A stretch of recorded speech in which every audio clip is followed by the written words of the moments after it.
2026년 지금 만약 대한민국 영토의 20배가 넘는 땅덩어리가 부동산 매물로 나온다면 얼마일까요?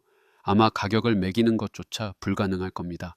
그런데 인류 역사상 가장 거대한 이 부동산 거래를 성사시키기 위해 자기 나라의 모든 외교력과 군사력까지 동원하려는 남자가 있습니다. 바로 도널드 트럼프입니다.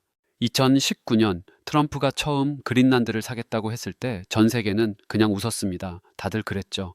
평생 땅 장사만 하던 사람이 대통령이 되더니 나라까지 쇼핑하려고 한다. 저 양반 또 시작이네. 덴마크 총리는 대놓고 정신 나간 소리라며 일축했고, 언론들은 세상에서 가장 비싼 얼음 창고를 사려는 괴짜 취급을 했습니다. 그런데 말입니다. 7년이 지난 지금 그의 두 번째 임기가 시작된 2026년 백악관에서 이 정신 나간 소리는 미국의 최우선 외교 과제 중 하나가 되었습니다.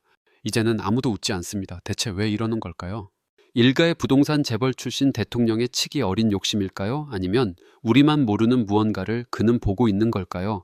물론 표면적인 이유는 그럴듯합니다. 21세기의 알래스카다. 러시아에서 날아오는 핵미사일을 가장 먼저 막아줄 최전방 방패다. 북극 항로의 톨게이트를 차지하는 거다. 맞는 말입니다. 하지만 겨우 그 이유 때문에 덴마크라는 동맹국을 거의 반협박 수준으로 몰아붙이고 있다? 이건 마치 강남 아파트 한 채 사겠다면서 집주인 목에 칼을 들이대는 꼴입니다. 뭔가 앞뒤가 맞지 않죠.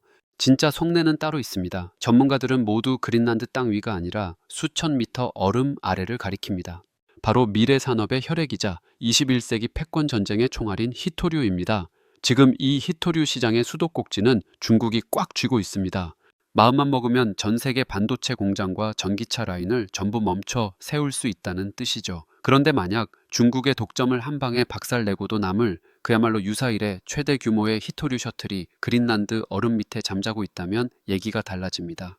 이건 단순히 중국을 견제하는 수준을 넘어 중국의 목줄을 아예 끊어버릴 수 있는 최후의 비수와도 같습니다. 트럼프가 노리는 건 바로 이겁니다. 하지만 여기서부터 이야기는 훨씬 더 기묘해집니다. 만약 히토류나 군사적 가치가 전부가 아니라면요.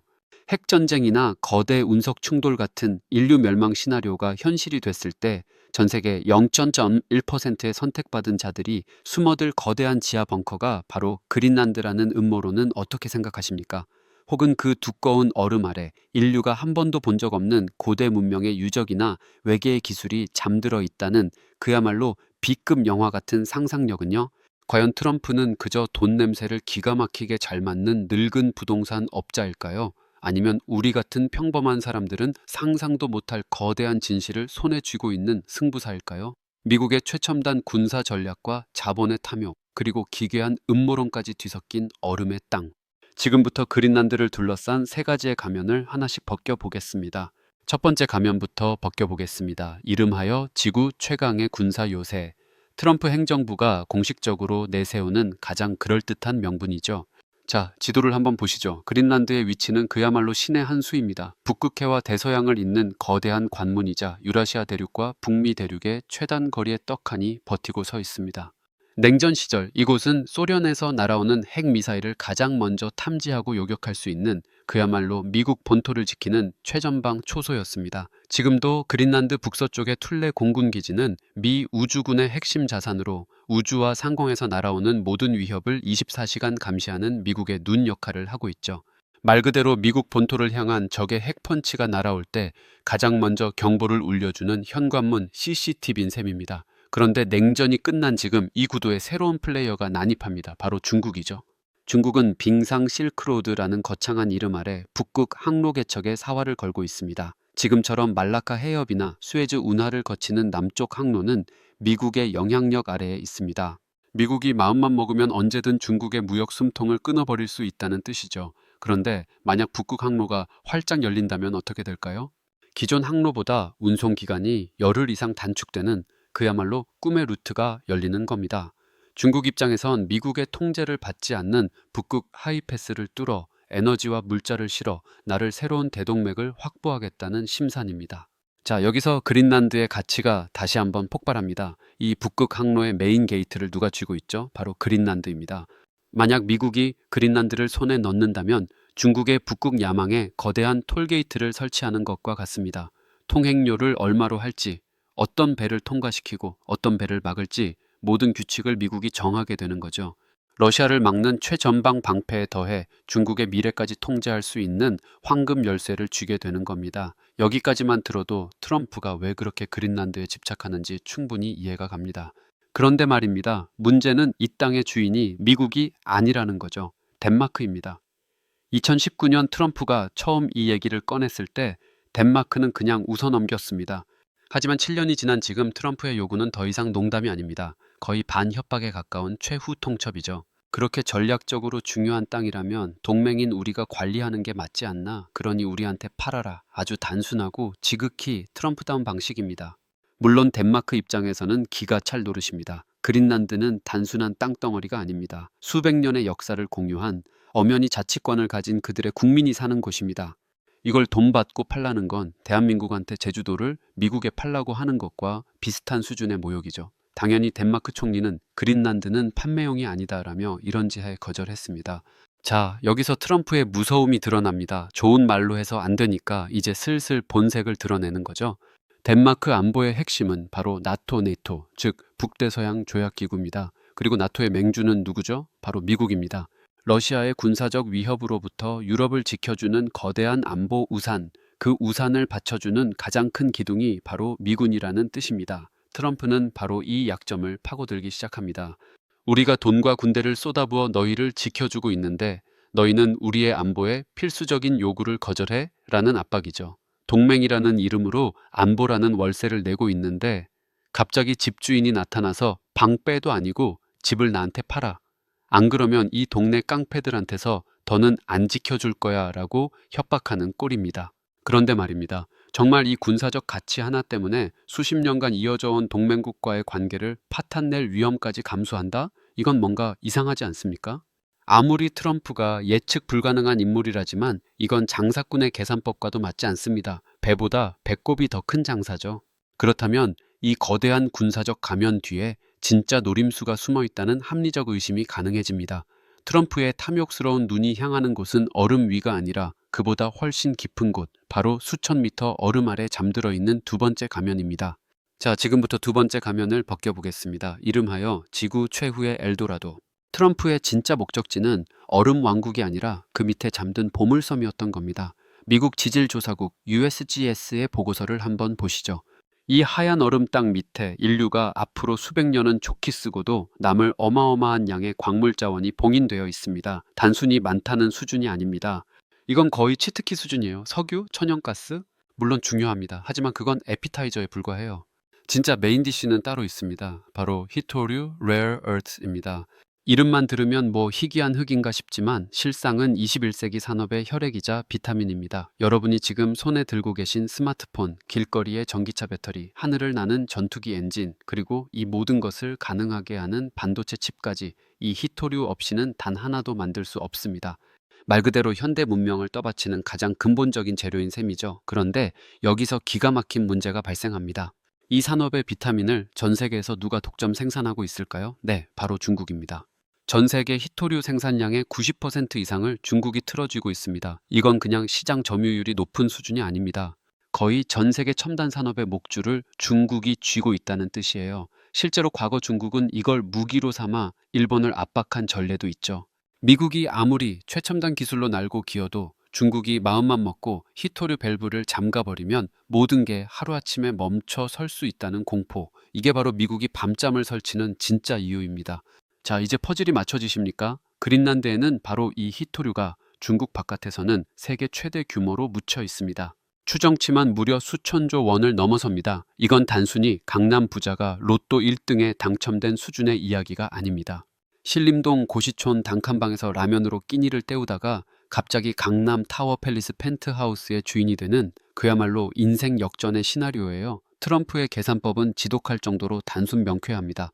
중국이 휘두르는 히토류 몽둥이를 박살낼 유일한 카운터펀치가 바로 그린란드인 겁니다. 이걸 손에 넣는 순간 미국은 단숨에 중국의 통제에서 벗어나 새로운 공급망의 심장을 틀어지게 됩니다. 이건 거의 판교 IT 개발자들이 밤샘 야근하다가 각성제 들이켜고 만든 수준의 완벽한 사업 계획서죠. 자료 한번 보시죠. 그린란드 남부의 크바네펠트 광산 하나에만 전 세계가 150년은 너끈히 쓸 수 있는 양의 히토류가 묻혀 있다는 분석까지 나옵니다. 이게 말이 된다고 보십니까? 이걸 손에 넣는다는 건 과거 사우디가 석유를 독점하던 시절의 패권을 그대로 가져오는 것과 같습니다. 러시아를 막는 군사적 요충지라는 첫 번째 가면 뒤에 중국의 경제적 숨통을 끊어버릴 수 있는 경제 핵폭탄이라는 두 번째 가면이 숨어 있었던 겁니다. 그런데 말입니다. 여기서부터가 진짜 소름 돋는 지점입니다. 이 모든 게 사실이라면 트럼프는 왜 이렇게 시끄럽게 온 동네방네 떠들면서 일을 진행하는 걸까요? 진짜 알짜배기 사업은 조용히 물밑에서 진행하는 게 기본 상식 아닙니까? 덴마크를 협박하고 나토 동맹을 흔들고 전 세계 언론의 어그로를 끄는 이 모든 소동. 이걸 단순히 트럼프의 막무가내식 스타일이라고 치부하기엔 그 뒤에 숨겨진 돈의 흐름이 너무나도 정교합니다. 마치 고도의 사기꾼이 일부러 어설픈 연기를 펼쳐서 피해자를 방심하게 만드는 것처럼 말이죠. 이 모든 게 과연 우연의 일치일까요? 미국이 정말 원하는 것이 단순히 그린란드의 땅덩어리와 그 밑의 자원뿐이었을까요? 저는 아니라고 봅니다. 트럼프가 벌이는 이 거대한 소음은 진짜 목적을 가리기 위한 연막작전에 불과합니다. 군사적 가치라는 명분, 그리고 히토류라는 실리, 이 두 개의 가면조차 진짜 얼굴을 가리기 위한 또 다른 연극이었다면 어떨까요? 이 판에서 진짜 돈을 버는 사람은 과연 누구일까요? 트럼프가 그린란드에 그토록 집착하는 진짜 이유, 그가 전 세계를 상대로 거대한 사기극을 벌이고 있는 진짜 목적, 그 세 번째 가면 뒤에는 우리가 상상조차 하지 못했던 검은 거래와 충격적인 인물의 이름이 숨겨져 있었습니다. 자, 이제 진짜 가면을 벗길 시간입니다. 만약 트럼프의 완벽해 보였던 이 사업 계획서가 사실은 진짜 목적을 가리기 위한 거대한 연극의 대본이었다면 어떨까요? 트럼프는 바보가 아닙니다. 그는 평생을 돈의 흐름 속에서 살아온 부동산 사업가입니다. 그가 진짜 큰돈이 되는 거래를 이렇게 동네방네 떠들고 다닌다? 이건 마치 타짜가 자신의 패를 모두에게 보여주면서 포커를 치는 것과 같습니다. 상식적으로 말이 안 되죠. 그의 요란한 행동은 철저히 계산된 소음, 즉 주가 조작의 북소리였던 겁니다. 이 거대한 사기극의 진짜 무대는 그린란드의 얼음 벌판이 아니라 뉴욕의 월스트리트였습니다. 사건의 전개를 시간순으로 한번 되짚어보죠. 트럼프가 그린란드 매입서를 흘리기 몇 달 전부터 월가의 몇몇 사모펀드와 정체불명의 투자회사들이 아주 조용히 움직이기 시작합니다. 이들이 사들인 건 뭘까요? 바로 그린란드에서 광물 탐사권을 가진 이름도 들어보지 못한 호주나 캐나다의 소규모 광산 개발 회사들의 주식이었습니다. 당시엔 그야말로 상장 폐지 직전의 동전주, 휴지 조각에 불과했던 주식들이었죠. 그리고 마침내 트럼프가 그린란드 쇼핑이라는 메가톤급 폭탄을 터뜨립니다. 전 세계 언론이 이 소식을 대서특필하고 그린란드 밑에 잠든 수천조 원짜리 히토류의 가치가 연일 보도됩니다. 그러자 어떤 일이 벌어졌을까요? 휴지 조각이던 그 광산 회사들의 주가가 하루아침에 수직으로 폭등하기 시작합니다. 100%, 500%가 아닙니다. 수천 퍼센트, 그야말로 미친 듯이 치솟아 오릅니다. 마치 신대륙에서 금광이 발견됐다는 소식에 몰려드는 투기꾼들처럼 전 세계의 돈이 이 작은 회사들로 빨려 들어갔습니다. 바로 그 정점에서 초기에 동전주를 싹쓸이했던 익명의 투자자들이 귀신같이 주식을 모두 팔아치웁니다. 수십 수백 배의 차익을 실현하고 유유히 사라진 거죠. 그리고 얼마 지나지 않아 트럼프는 언제 그랬냐는 듯 덴마크 총리의 발언이 무례했다는 핑계를 대며 그린란드 매입 계획을 백지화합니다. 그 순간 희망에 부풀었던 주가는 다시 원래의 휴지 조각으로 돌아갔습니다. 이 피비린내 나는 작전판에 불나방처럼 뛰어든 개미 투자자들의 돈은 공중으로 증발해버렸고 그 돈은 고스란히 초기에 정보를 알고 들어온 그들의 주머니로 들어갔습니다. 이제 그림이 보이십니까? 군사적 요충지라는 첫 번째 가면, 히토류 패권이라는 두 번째 가면, 이 모든 것은 진짜 목적인 작전주 펌핑을 위한 밑밥에 불과했습니다. 미국 대통령의 입에서 나온 발언을 이용해 전 세계를 상대로 합법적인 폰지 사기를 벌인 겁니다. 그린란드를 손에 넣는 것보다 그린란드를 산다고 떠드는 그 자체가 훨씬 더 큰 돈이 되었던 거죠. 지구 최후의 엘도라도는 얼음 밑의 히토류가 아니라 트럼프의 입에서 시작되어 월스트리트에서 터져나온 거대한 투기의 거품 그 자체였습니다. 결국 트럼프가 노렸던 진짜 보물은 국가의 미래가 아니라 자신의 측근과 월가 큰손들의 은행 계좌였을지도 모릅니다. 이 모든 소동의 진짜 승자는 미국도 덴마크도 아닌 이 거대한 정보의 비대칭성 뒤에 숨어 돈 잔치를 벌인 극소수의 익명 투자자들이었던 겁니다. 국가 안보와 경제 패권이라는 거룩한 명분 뒤에 이토록 추악하고 노골적인 탐욕이 숨어 있었다는 사실. 이것이 바로 우리가 그린란드 해프닝에서 읽어내야 할 소름 돋는 진실입니다. 결국 이 모든 것은 한편의 거대한 마술쇼였습니다. 트럼프라는 세계 최고의 마술사가 그린란드라는 화려한 카드를 흔들며 우리의 시선을 빼앗는 동안 월계의 숨은 보이지 않는 손들은 조용히 판 돈을 모두 긁어모은 것이죠. 겉으로 보이는 무대와 진짜 돈이 오가는 무대는 처음부터 달랐던 겁니다.